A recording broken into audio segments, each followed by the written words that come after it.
Y ahora, no os entristezcáis, ni os pese de haberme vendido acá, porque para preservación de vida me envió Yahvé delante de vosotros. Génesis 45:5.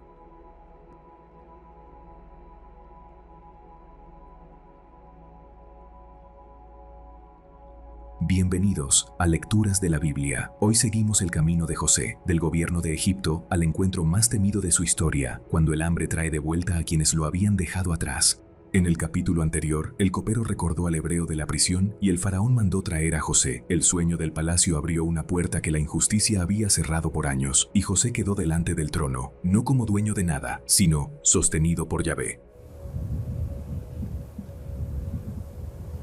El faraón comenzó a relatar su sueño con orden, como quien repasa un asunto de estado. Se vio de pie junto al río, donde Egipto mide sus estaciones y su pan. Allí, desde el agua, subieron 7 vacas hermosas y gordas, y se pusieron a pacer entre los juncos, como si todo anunciara calma.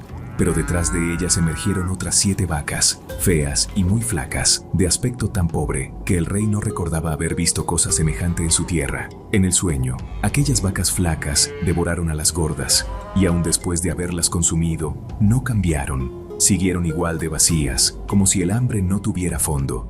Entonces despertó, con el malestar todavía prendido. Volvió a dormirse, y el sueño se presentó de nuevo. Vio 7 espigas que subían de un mismo tallo, llenas y hermosas. Tras ellas nacieron otras 7 espigas, menudas, marchitas y quemadas por el viento del oriente. Y otra vez ocurrió lo imposible. Las espigas delgadas se tragaron a las espigas buenas. El faraón declaró que había llevado el sueño a sus sabios y magos, pero nadie pudo darle sentido. José respondió sin atribuirse poder. Hizo saber que la interpretación no nacía de artes humanas. Yahvé era quien mostraba al rey lo que venía, y explicó que, aunque el sueño hubiera aparecido en 2 escenas, era una misma cosa. Una sola decisión revelada por medio de 2 señales. Entonces puso nombre a las figuras. Las 7 vacas buenas y las 7 espigas buenas representaban 7 años. Y las 7 vacas flacas y las 7 espigas menudas y quemadas representaban también 7 años, pero de otra clase, años de hambre. Así, lo que el faraón había visto no era confusión de imágenes, sino aviso claro de lo que Yahvé estaba por hacer en la tierra. José declaró que vendrían 7 años de gran abundancia en toda la tierra de Egipto. No sería prosperidad limitada a un distrito, sino un tiempo amplio, capaz de llenar campos y bodegas, como cuando el río trae vida y la tierra responde con generosidad.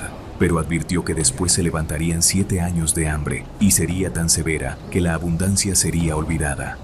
La misma tierra que había dado en exceso sería presionada hasta el límite, y el hambre consumiría lo que antes parecía seguro. José explicó que el sueño había sido doble por una razón. El asunto estaba firme en Yahvé. No era un aviso incierto, ni una posibilidad. Era un decreto ya establecido. Y añadió que la repetición también anunciaba cercanía. Aquello no tardaría mucho en comenzar. El palacio no estaba oyendo un mensaje para tiempos lejanos, sino una advertencia que exigía respuesta inmediata.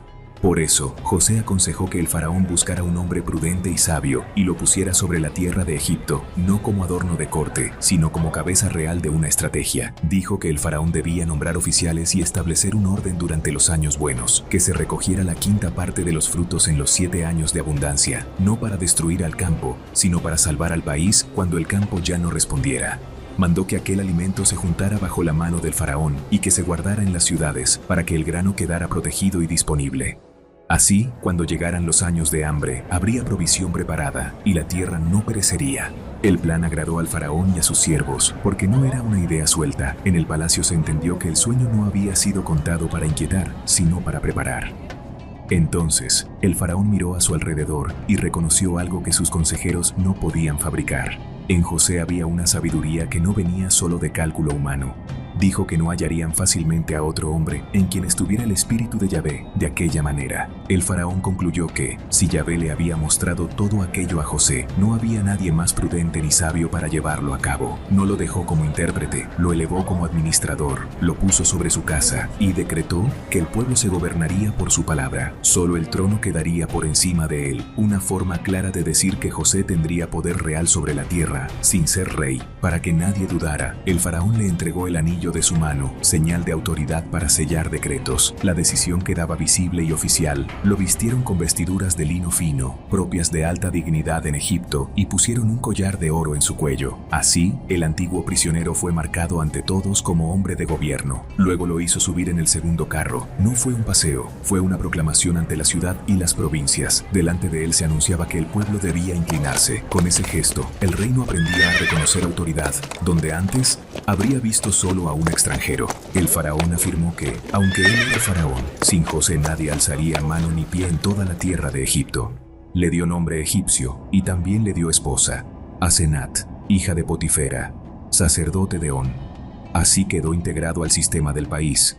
Y José salió por toda la tierra de Egipto, ya no como cautivo llevado por guardias, sino como gobernador que recorre el reino para prepararlo. José tenía 30 años cuando se presentó delante del faraón. Con esa edad comenzó su obra, salir del palacio y caminar el país real, donde la abundancia debía ser convertida en provisión. Salió de la presencia del faraón y recorrió Egipto. Lo que antes había sido prisión y espera, ahora era gobierno y responsabilidad. En los 7 años de abundancia, la tierra produjo en montones. No fue cosecha moderada, fue exceso continuo, como si el campo devolviera todo lo que el río le daba. José recogió el alimento de aquellos años y lo guardó en las ciudades. En cada ciudad puso el grano del campo de alrededor, para que la provisión estuviera cerca del pueblo cuando llegara la necesidad. Juntaron tanto trigo que dejaron de contarlo, porque era innumerable, como arena del mar. La abundancia se volvió reserva, y la reserva se volvió seguridad. Antes que vinieran los años de hambre, Asenat dio a José 2 hijos. En medio del gobierno y la logística, también se formaba hogar en tierra extraña. Al primero lo llamó Manasés, declarando que Yahvé le había hecho olvidar su trabajo y toda la casa de su padre. No era borrar el pasado, sino no vivir encadenado a él. Al segundo lo llamó Efraín, reconociendo que Yahvé lo había hecho fructificar en la tierra de su aflicción. La misma tierra que lo recibió como siervo, lo veía ahora prosperar por la mano de Yahvé. Se terminaron los 7 años de abundancia, tal como José había dicho, y comenzaron los 7 años de hambre. No fue un rumor. Hubo hambre en todas las tierras, pero en Egipto había pan, porque lo guardado estaba listo. Cuando el pueblo clamó al faraón, él los envió a José, y así el hambre obligó a todos a reconocer su autoridad. José abrió todos los depósitos y vendió a los egipcios. La escasez se agravó, pero el país no pereció, porque había sido preparado con tiempo.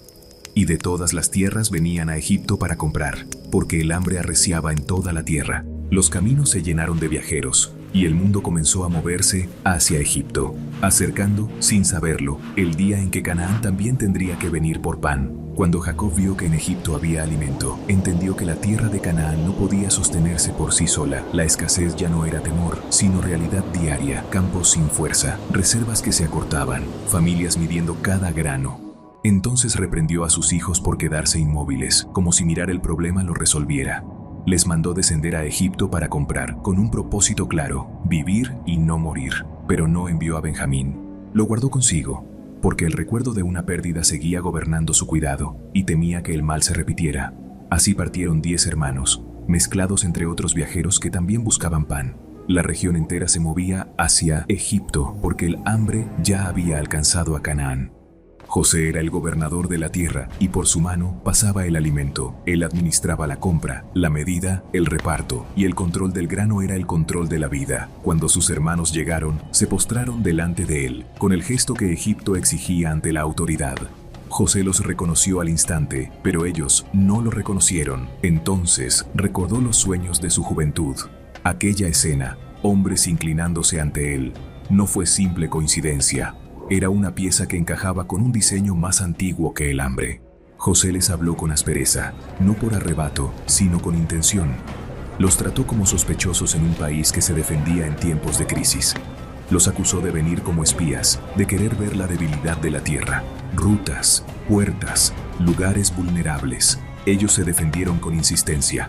Declararon que venían por pan, que eran hombres de una sola casa, hijos de un mismo padre, y que no eran espías.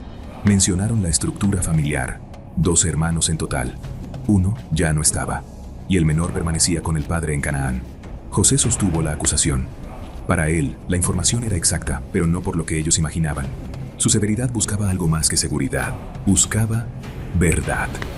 José estableció una condición para comprobarlos. Ordenó que fueran retenidos. El plan era sencillo y duro, que uno quedara preso mientras los demás regresaban y que el menor fuera traído como evidencia de que sus palabras eran ciertas. Y así, en la misma tierra donde él había sido encerrado, ellos fueron puestos bajo custodia por 3 días.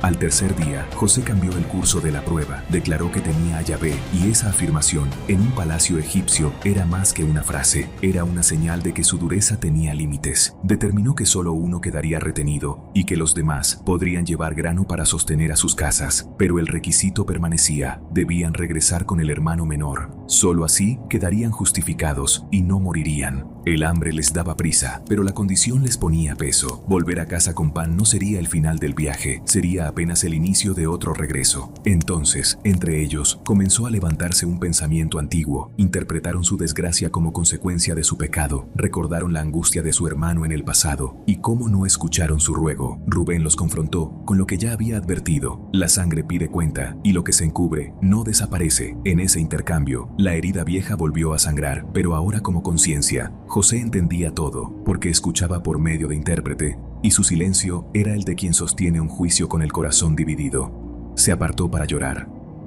Luego volvió y tomó a Simeón, lo ató ante sus ojos, y lo dejó como garantía. José mandó llenar sus sacos de grano y darles provisión para el viaje, pero también ordenó algo más, que el dinero de cada uno fuera devuelto en su costal, sin que lo supieran. Cuando salieron y se detuvieron a descansar, uno abrió su saco para dar de comer a su asno y encontró el dinero. El hallazgo los estremeció. No era alivio, era temor. En tiempos de hambre, una acusación de fraude podía convertirse en condena. Sus corazones desfallecieron. Se miraron con inquietud, entendiendo que algo los perseguía sin necesidad de escolta.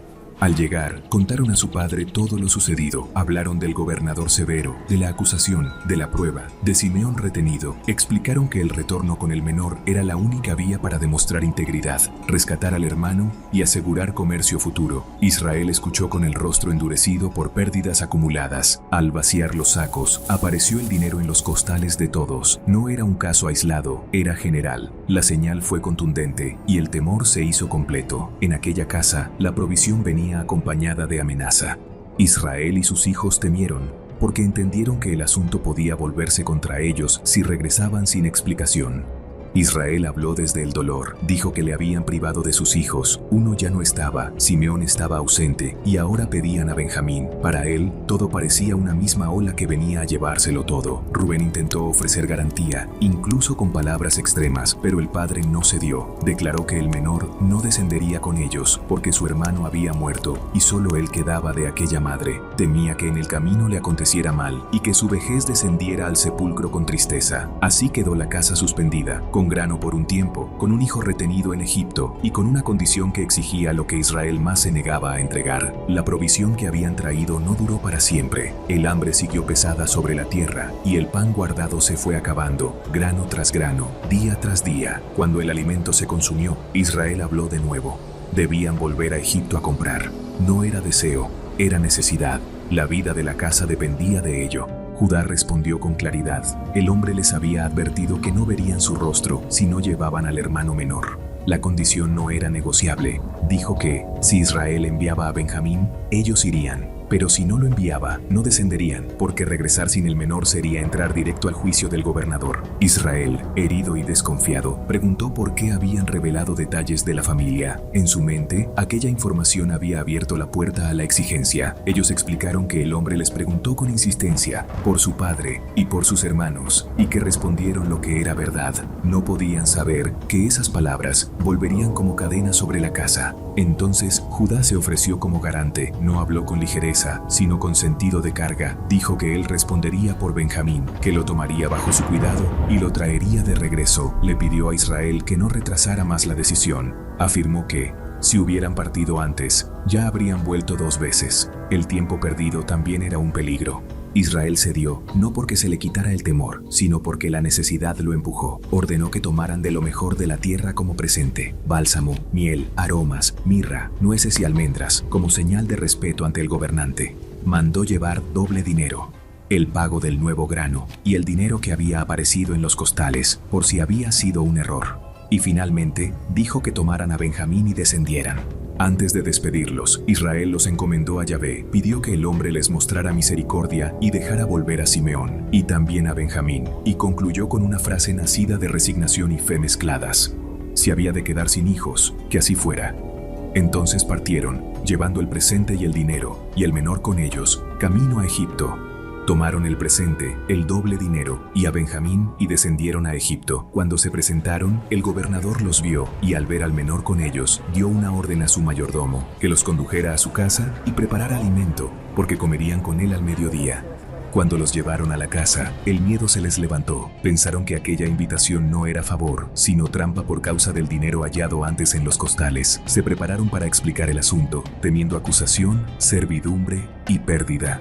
Al llegar a la puerta, dieron razón del dinero, contaron cómo lo hallaron al abrir los sacos en el camino y cómo ahora lo traían devuelto, junto con más para comprar. El mayordomo les respondió con paz y les quitó el temor.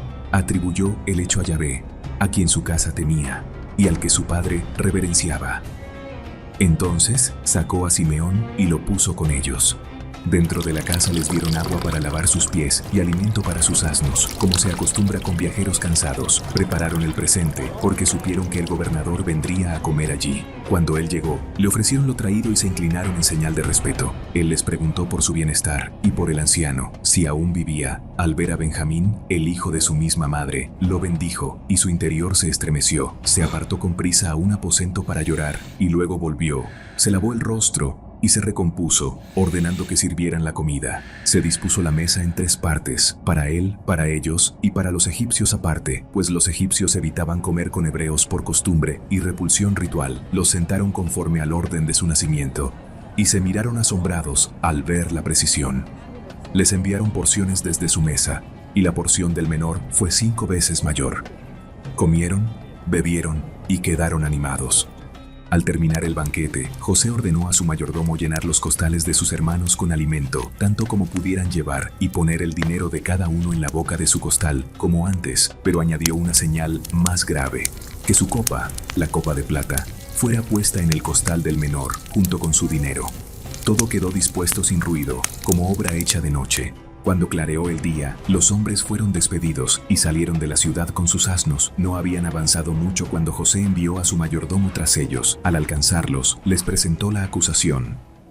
Se les atribuía haber pagado mal por bien, tomando la copa con la que se servía el gobernador, objeto ligado a su mesa y a su autoridad.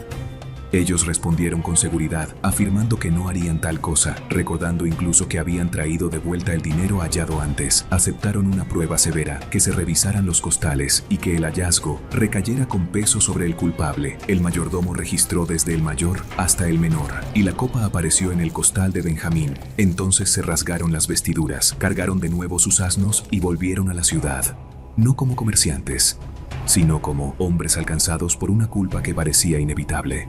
Volvieron a la casa de José y lo hallaron todavía allí. Entraron, se postraron en tierra y el gobernador les preguntó qué clase de hecho era aquel, como si hubiera sido un pago de mal por bien. Judá no discutió el hallazgo. Dijo que no tenían que responder, porque Yahvé había sacado a luz su iniquidad. Se ofrecieron a quedar todos como siervos, pero José dejó su decisión firme. Solo el que tenía la copa quedaría por siervo. Los demás podían volver a su padre. Entonces Judá se acercó y pidió permiso para hablar. Rogó que su palabra no encendiera el enojo del Señor, recordando que él era como el faraón. Dijo que el gobernador les había preguntado por su padre y por si tenían otro hermano.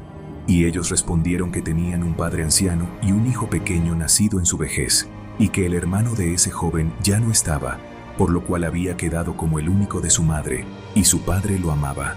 Judá recordó que el gobernador ordenó traer al menor para poner los ojos en él, como prueba y confirmación de sus palabras. Ellos respondieron que el joven no podía dejar a su padre, porque su partida sería herida mortal para el anciano. Pero el Señor mantuvo la condición sin cambiarla. Si el menor no descendía con ellos, no volverían a ver su rostro. Al volver a Canaán, contaron a su padre todo lo sucedido, con la exigencia puesta como sello. Y cuando la necesidad apretó de nuevo, el anciano les mandó regresar a comprar alimento, como quien empuja a sus hijos hacia un camino camino que no quiere, pero que no puede evitar. Judá explicó que ellos dijeron a su padre que no podían descender sin el menor, porque el hombre no los recibiría, y el anciano respondió desde su herida. Les recordó que su mujer le había dado 2 hijos, uno salió y nunca volvió, y él lo dio por perdido para siempre.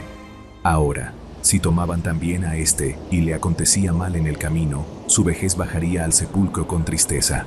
Judá puso la carga en su forma más cruda. Si regresaban a Canaán sin el joven, el anciano no resistiría, porque su vida estaba ligada a la vida del menor. Bastaría que viera el lugar vacío a su lado para que su corazón se quebrara, y la casa sería responsable de llevar sus canas al sepulcro con dolor. Y en ese punto, delante del gobernador, la historia quedó al borde de su palabra más decisiva. O el menor quedaría, o alguien tendría que ofrecerse en su lugar. Judá añadió el peso que lo comprometía personalmente. Él mismo se había hecho fiador del joven delante de su padre, poniendo su propio nombre como garantía. Por eso, no pidió solo compasión, sino un cambio de lugar. Ofreció quedar él como siervo en vez del menor, aceptando la cadena para que Benjamín pudiera volver, y cerró su ruego con la medida final del sufrimiento. No podía subir a su padre sin el joven, porque no soportaría ver el mal que alcanzaría al anciano. No era solo temor por un castigo egipcio, sino pavor de presenciar cómo el dolor terminaba de quebrar a Jacob.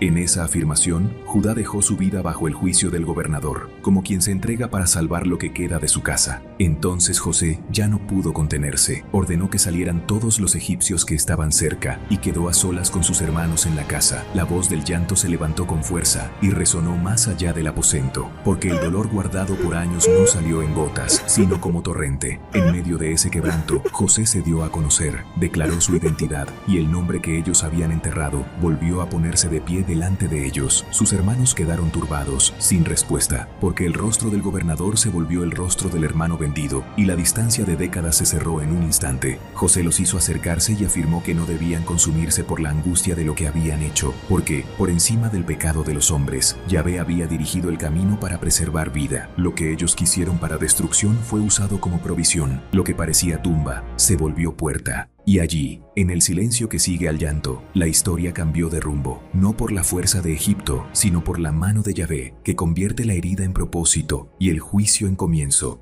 Oración guiada. Yahvé, tú que revelas lo oculto y enderezas lo torcido, danos entendimiento para oír tu palabra con temor limpio. Guarda nuestro corazón de la dureza y de la mentira. Enséñanos a responder con verdad cuando la prueba nos alcance, y a caminar con misericordia cuando tengamos poder. En la necesidad, sé nuestro sustento. En el juicio, sé nuestra luz. Amén. Si esta lectura te inspiró, no dejes de sintonizar TVOI Channel. Cada semana tendremos una nueva lectura para seguir alimentando nuestra fe y nuestro corazón, pero no nos quedamos allí. Todo el contenido de lecturas de la Biblia también está disponible en nuestro canal de YouTube. Escanea el QR y lleva la palabra contigo donde sea y cuando sea. Hasta pronto.